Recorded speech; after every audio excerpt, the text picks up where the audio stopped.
রাত 2টা। হাসপাতালের নিঃশব্দ করিডোরে বসে আছে আরিয়ান। ভিতরে মৃত্যুর সাথে লড়ছে নীলা, তার জীবনের সবচেয়ে প্রিয় মানুষ।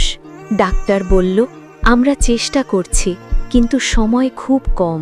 কয়েক মাস আগেও সবকিছু কত সুন্দর ছিল।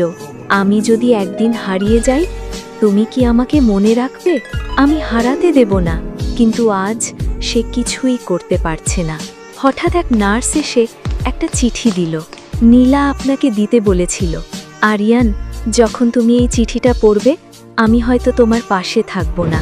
আমি অনেক দিন ধরে অসুস্থ, কিন্তু তোমাকে বলতে পারিনি। তোমার হাসিটা খুব ভালো লাগতো, তাই আমি চাইনি তুমি কষ্ট পাও। যদি আমি চলে যাই, তুমি কাঁদবে না, নতুন করে বাঁচবে। কিন্তু আমাকে ভুলে যেও না, কারণ আমি তোমাকে খুব ভালোবাসি। হঠাৎ সব কিছু থেমে গেল। উই আর সরি, সব কিছু শেষ।